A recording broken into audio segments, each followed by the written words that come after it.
What's going on over in Hollywood right now? Well, Barbie and Oppenheimer are still reigning supreme at the box office. Mission Impossible 7, for whatever reason, is underperforming. Sound of Freedom is still carrying on strong, and we have some brand new candidates to take into the box office this weekend. Leading the pack is the new Teenage Mutant Ninja Turtles halfway cartoon sort of listen, man, there's not a lot of things I remember from growing up, not because I got dropped on my head a bunch or that I had a handsy uncle that I'm just trying to repress any memories. It's just, hey man, I had a pretty generic childhood. I thank my parents for that, for just, setting everything up well. But one thing that I do recall having a certain affinity for was Teenage Mutant Ninja Turtles. Now, the original live action film from 1989 just predates me a little bit. I did watch it, pretty sure once or twice. I don't really have any fond memories from anything outside of just the classic cartoon.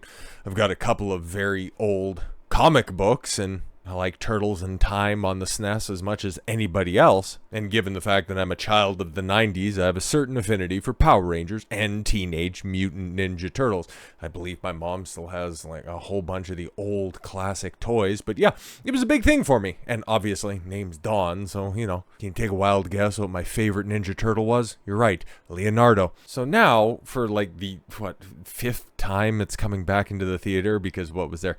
One from the mid 2010s. I think it was 2014 or something like that. There was a very cartoonish adaptation, and then Michael Bay did a live action one, wanted to make that into a franchise. I don't think that one took off. I don't think that there ended up getting a sequel on that one.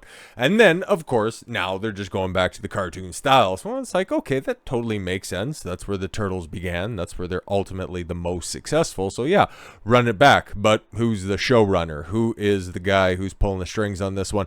Probably the guy who, in my opinion, alongside Judd Apatow, killed the comedy genre, and that is Seth Unfunny Everything is a Dope Reference Rogen. God, that guy, he's just never been funny for me. Like, I knew the comedy was dead in Hollywood the moment 40-Year-Old Virgin came out. I have never felt more alone than watching everybody praise that film while me just watching it stone-faced. It's like, oh God, if this is where comedy's going, we're fucking doomed. And guess what?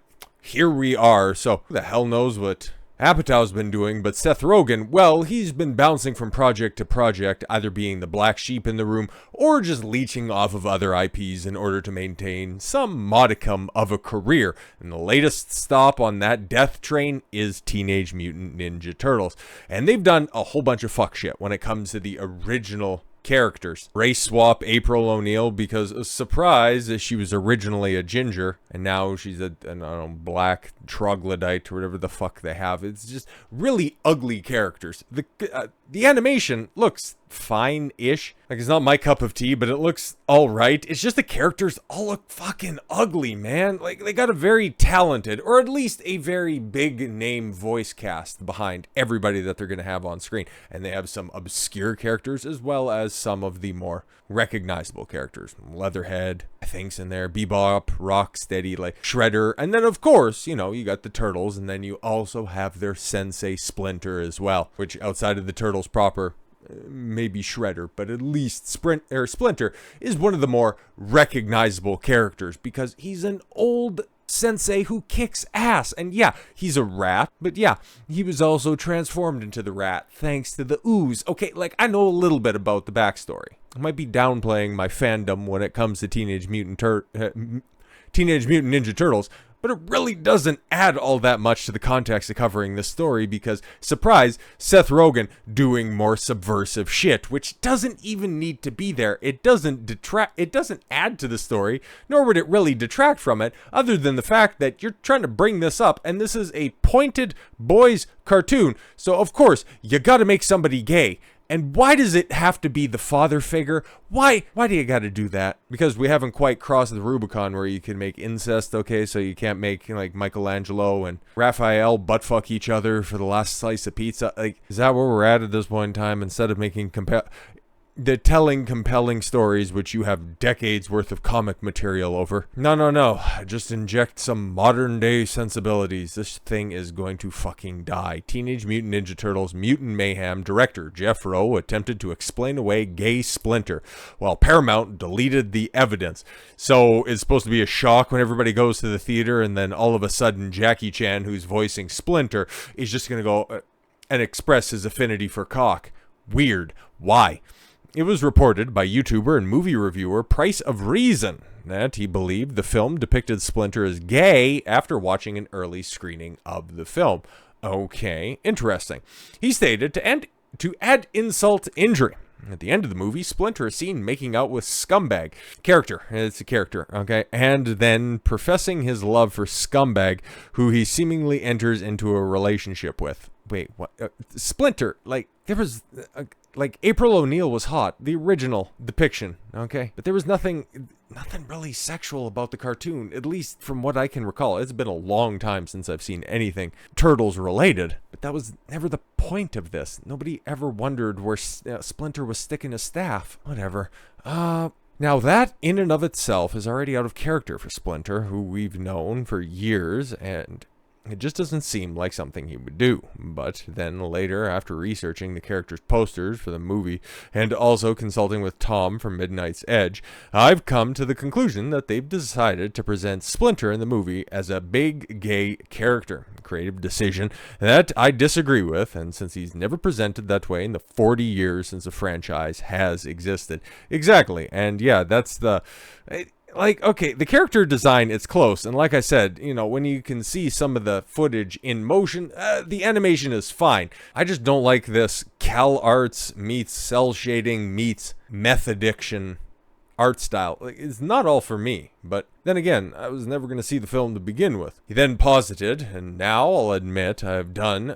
that it was done in somewhat ambiguous and quiet way. I also sense in the recent developments that companies like Target and Budweiser, this aspect of the movie seems to be toned down, and although there initially is a few places in the poster for Scumbag presenting himself as a male, there was not as widespread as some of the other posters we see online. The poster does exist, and I believe that it's genuine.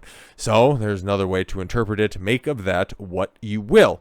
So, the poster was indeed official, and it can be seen from the tweet below from Paramount UK division. Okay, so there's the tweet or a screenshot of it. Who quite knows? As we know from the headline that you could see, Paramount has gone out of its way to delete any evidence of this. So yeah, Scumbag, very much the character that's in there. I don't know if he's original or not. It's just, that's, for as much praise as I was given the Splinter character model, I gotta go ahead and knock off points for that, because that shit's just fucking ugly and terrible. But hey, it is what it is, right?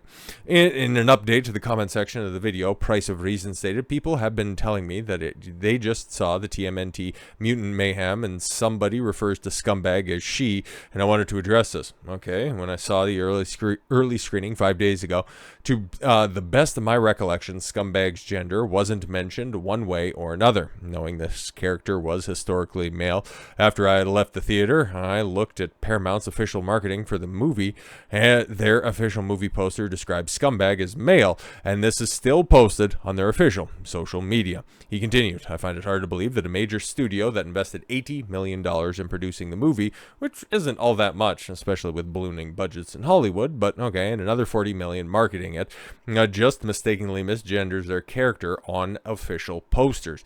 Yeah, but the mutant, or rather Teenage Mutant Ninja Turtles, kind of has a very dubious distinction of being a franchise that constantly gets grammar and spelling incorrect. Shout out to Arple O'Neil. I'm also pretty sure that $120 million of the line, the TMNT poster, had got approval from several top executives before releasing the poster. Yes, exactly. And yeah, there's the poster of it right there. Scumbag as himself. So yeah, okay.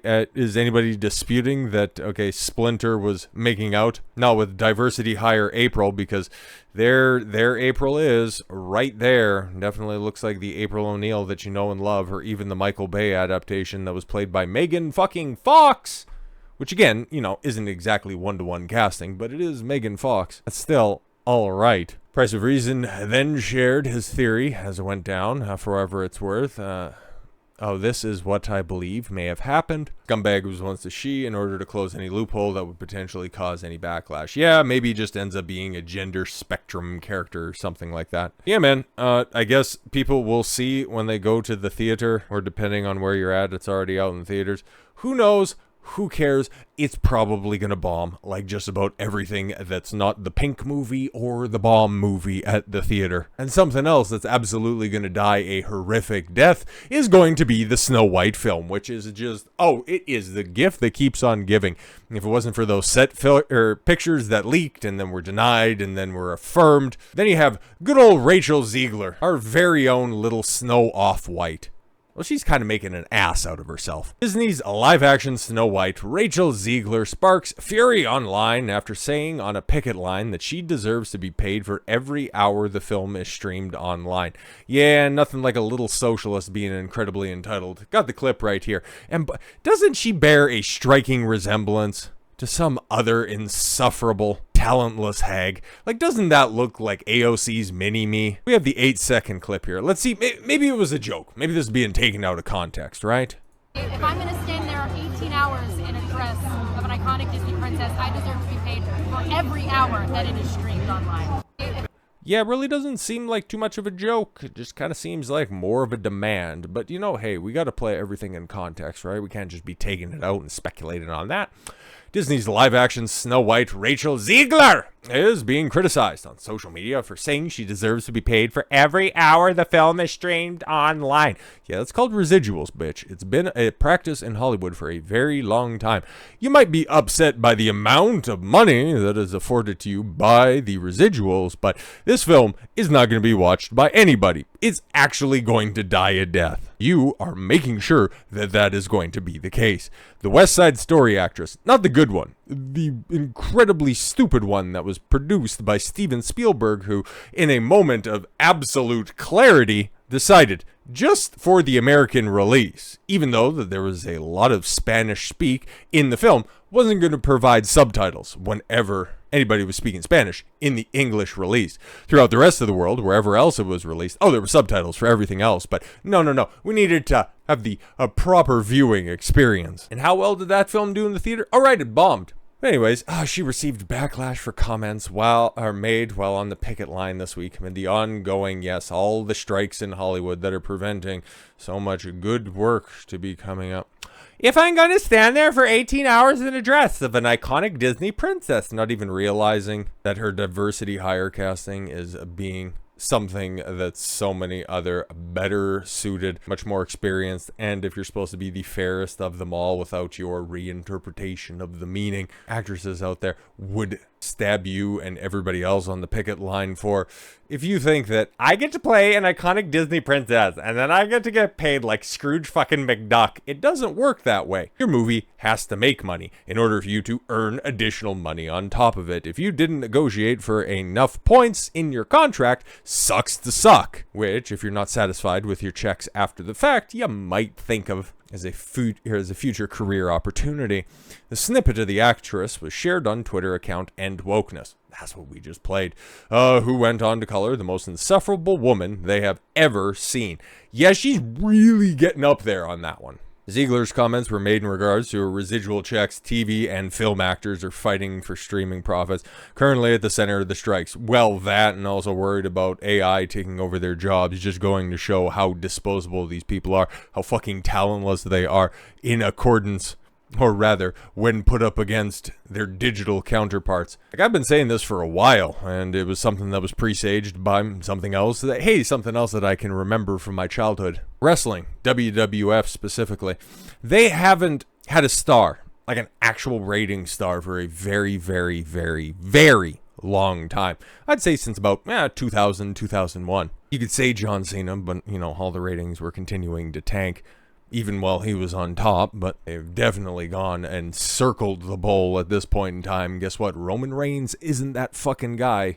Continue to keep the belt on him. It isn't going to fucking matter. But no, wrestling doesn't have stars. Hollywood doesn't have stars. Name a Hollywood star that is under the age of 40. Okay? I was going to say 30 just to be cruel, but just name one under 40. You might be able to get one or two, but you definitely can't fill up an entire handful of them. Like, there is just nobody didn't cut their chops in the 90s making any cash out there right now. And this little entitled hag thinks that, oh, because I worked so hard, I stood there for 18 hours. Bitch, you were only in costume for 18 hours for what is going to be close to a 3-hour production. Be thankful. Be thankful you could play the live action adaptation of the first film that put Disney on the map. That would be payment enough for so many actresses that are out there that at least respect the situation that they're in. But no, not this little her bundle of joy. Yo, that film is gonna suck. Oh, it's gonna be terrible. And if she's anything like she is off camera, on camera, yeah, that film is going to be even more insufferable than the screenplay will lead you to believe. So with all that said, thank you all very much for the gift of your time. I've been Don Consuelo. I want you to follow your gut and get after it. Take care, everyone.